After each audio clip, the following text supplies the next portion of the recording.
வணக்கம் உறவுகளே, நான் உங்கள் ஜீவனா. என்னோடய சேனலுக்கு யாராச்சும் புதுசாக வந்திருந்தீங்கன்னா ஒரு லைக் அண்ட் சப்ஸ்கிரைப் பண்ணிவிடுங்க. இன்றைக்கி இந்த வீடியோவில் வந்து நீங்கள் எதை பற்றி பார்க்க போகிறீங்களா, பூசணிக்காய் போட்டு ஒரு மைசூர் பருப்பு சாம்பார் தான். உண்மையாகவே அவ்வளவு அருமையாக இருக்குது. நீங்கள் காய்கறிகள் எல்லாம் போட்டு செய்யாமல் இந்த மாதிரி பண்ணி பாருங்கள், ரொம்பவுமே விரும்பி சாப்பிடுவாங்க. இப்போ வாங்க நம்ம வீடியோக்குள்ளே போகலாம். இப்போ இதுக்கு நம்ம முதல்ல வந்து ஒரு 150 கிராம் மைசூர் பருப்பு எடுத்திருக்கேன்.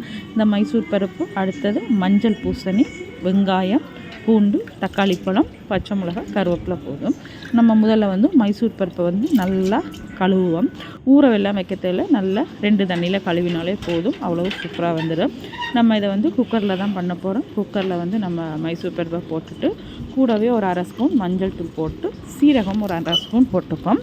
அப்புறம் 2 பச்சை மிளகாய், கொஞ்சம் பூண்டு போட்டுட்டு நம்ம வெங்காயம் வெட்டி வச்சுருக்கிற மஞ்சள் பூசணி போட்டு, இப்போது இந்த பருப்பு மூழ்கிற அளவுக்கு வந்து தண்ணி ஊற்றிக்கலாம்.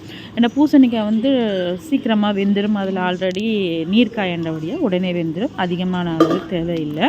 அதனால் நம்ம தக்காளி பழத்தையும் போட்டுட்டு வந்து இதுக்கு வந்து காரத்துக்கு வந்து நம்ம மிளகாத்தூளையும் போட்டு குக்கரை வந்து தேவையான அளவு தண்ணி ஊற்றி மூடி போட்டு ஒரு 3 விசில் வரும் வரைக்கும் நம்ம குக்கரில் வச்சிடலாம்.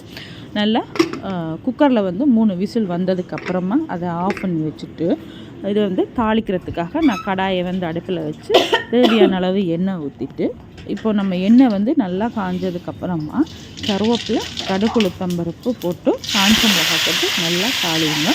தாளித்ததுக்கப்புறமா இதை வந்து நம்ம குக்கரை வந்து ஓப்பன் பண்ணி மைசூர் பருப்பு சாம்பாரை வந்து இதில் ஊற்றி கொதிக்க விட வேண்டியதான். நம்ம உப்பு வந்து முதலே போடக்கூடாது, ஏன்னா பருப்பு வந்து வேகாது. அதனால் உப்பு வந்து நம்ம இந்த மாதிரி தாளிசம் போட்டு கொதிக்க விடும்போது வந்து தேவையான அளவு உப்பு போட்டாலே போதும். இதுக்கு நீங்கள் புளி விடணும்னு அவசியம் கிடையாது. உண்மையாகவே சூப்பராக அருமையான ஒரு சாம்பார் வந்து ரெடி ஆகிடும். இது ஒயிட் ரைஸுக்கு மட்டும் கிடையாது, நீங்கள் இட்லி தோசையும் கூட சாப்பிட்டுக்கலாம். அதுவும் இடியப்பத்துக்கெல்லாம் அவ்வளவு அருமையாக சூப்பராக இருக்கும் உறவுகளே.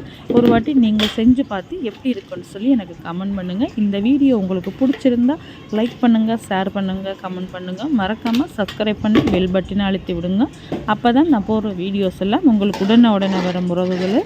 மீண்டும் உங்களை இன்னொரு வீடியோவில் சந்திக்கிறேன். எனக்கு இதே மேலே உங்களுடைய அன்பையும் ஆதரவையும் கொடுத்து சப்போர்ட் பண்ணுங்கன்னு நான் ரொம்ப எதிர்பார்க்குறேன். நீங்கள் கொடுக்குற சப்போர்ட் தான் நமக்கு ரொம்பவுமே முக்கிய உறவுகளே. ஓகே உறவுகளே, மீண்டும் இன்னொரு வீடியோவில் சந்திக்கிறேன் உறவுகளே. நன்றி, வணக்கம்.